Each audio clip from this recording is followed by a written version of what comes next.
Bonjour à tous et bienvenue sur la Tribune Coruscant pour cette nouvelle vidéo de la Tribune vous répond, série de questions-réponses sur l'univers Star Wars. Avant de commencer la vidéo, je vous invite à aller nous suivre sur les différents réseaux sociaux, que ce soit Facebook, Twitter ou Instagram, si vous voulez vous tenir au courant d'actualités Star Wars. Aujourd'hui on commence avec la question de Slasher Zone qui voudra en savoir plus sur le général Wirth. Dans l'univers canon, Maximilian Wirth est né sur la planète Denon, dans la bordure médiane. Il intégra l'armée impériale, participant à de nombreuses batailles et montant peu à peu dans la hiérarchie. On peut compter parmi les batailles auxquelles Wirth a participé les campagnes de Kulron III ou de Zaloris. Concernant sa vie personnelle, nous savons que Wirth avait une femme et un fils. Wirth fut pendant un temps affecté sur l'étoile de la mort, mais par chance n'était pas à bord lors de la bataille de Yavin qui vit la destruction de la station impériale. Cet événement aida toutefois Wirth à gravir les échelons de l'armée en raison du vide créé dans le corps des officiers par l'explosion de la station. Wirth finit donc par obtenir le grade de général. Après la bataille de Yavin, le Seigneur Vader avait lancé le projet Nuée, un projet qui visait à déployer un nombre impressionnant de droïdes sondes chargés de découvrir la base rebelle. Ce projet était supervisé par le Major Yaltsa, mais face au manque de progrès notable, Vader élimina Yaltsa. Maximilian Wirth le remplaça alors que 100 000 droïdes sondes avaient déjà été déployés. Le professeur Hood, faisant partie du projet Nuée, fit remarquer que l'Alliance rebelle avait par le passé utilisé d'anciens sites, avec par exemple les grands temples de Yavin 4. Wirth assembla donc une équipe d'archéologues dont faisait partie Chelly Afra. La piste suivie par cette équipe sur la lune H1 n'eut aucun résultat, mais finalement le projet Nuée fut un succès lorsque le droïde XJ9CS14 arriva sur Hoth et découvrit la base rebelle. Wirth, à ce moment-là, était à bord de l'Executor, sous le commandement de l'amiral Ozzel avec qui Maximilian Wirth n'était pas en très bons termes. C'est le général Wirth qui commanda l'assaut à la surface de Hoth à bord de l'AT-AT nommé le Blizzard 1. Durant cette bataille, le speeder T-47 du pilote rebelle Derek Livian s'écrasa sur la tête du Blizzard 1, blessant gravement Wirth. Cependant, le général impérial survécut à cette collision assez longtemps pour que les médecins impériaux puissent le sauver. Ensuite, Wirth prit part à l'assaut de la base Echo avec ses Snowtroopers. Dans l'univers légende, Maximilian Wirth est né sur la planète Denon et intégra l'armée impériale après un parcours exemplaire à l'Académie.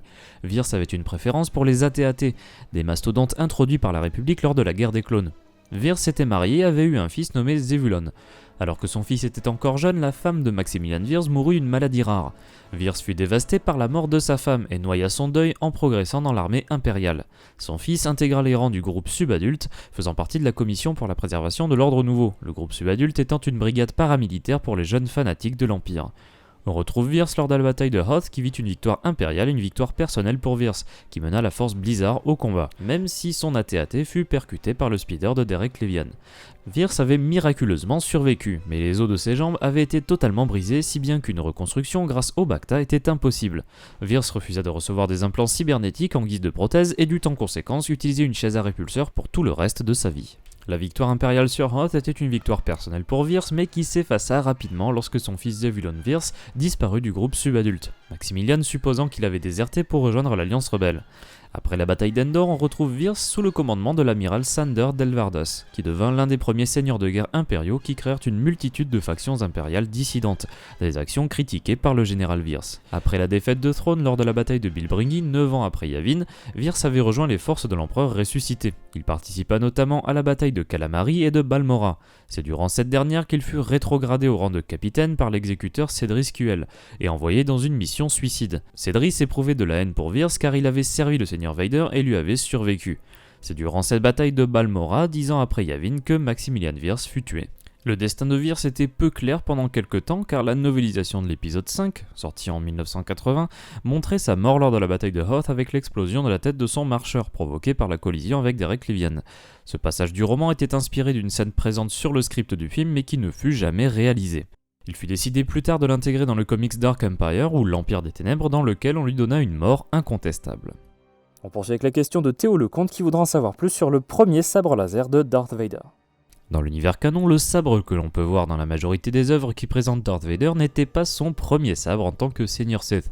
Du temps où Anakin Skywalker était encore un Jedi, il avait utilisé deux modèles de sabres différents, le premier étant détruit sur Geonosis et le second étant récupéré sur Mustafar par Obi-Wan, qui le donna par la suite à Luke, ce sabre finissant entre les mains de Rey Skywalker et utilisé par Ben Solo sur Exegol contre l'Empereur ressuscité. Mais revenons au premier sabre de Darth Vader. Après son duel contre Obi-Wan Kenobi sur Mustafar, Darth Vader fut reconstruit et fut chargé par son maître Darth Sidious d'aller éliminer un Jedi dont il pourrait récupérer le cristal afin de construire un nouveau sabre laser. Selon les traditions Sith, afin de confectionner un sabre à lame rouge, il fallait éliminer un Jedi pour lui voler son cristal Kyber. Enfin, il fallait faire saigner le cristal en lui imposant le pouvoir du côté obscur.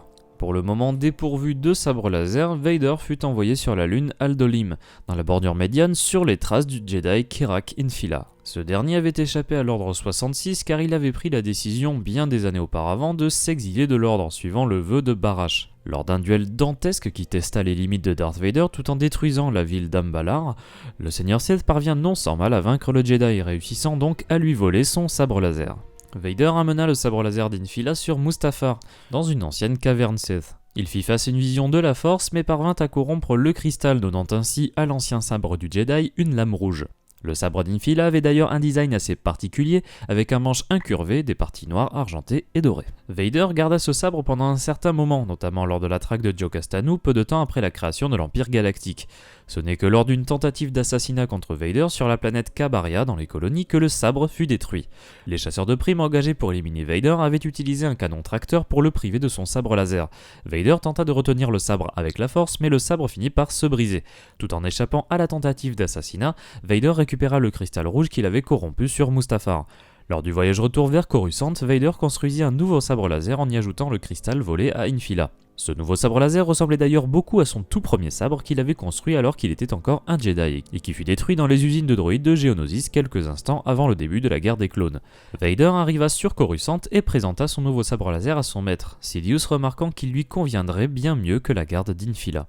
L'histoire du premier sabre laser de Darth Vader est présente dans la seconde série de comics centrée sur Darth Vader, écrite par Charles Soule. Merci d'avoir regardé cette vidéo, j'espère qu'elle vous a plu. Si c'est le cas, n'hésitez pas à laisser un like, à la partager, à vous abonner et à activer les notifications si vous ne voulez pas rater les prochaines vidéos de la Tribune de Coruscant.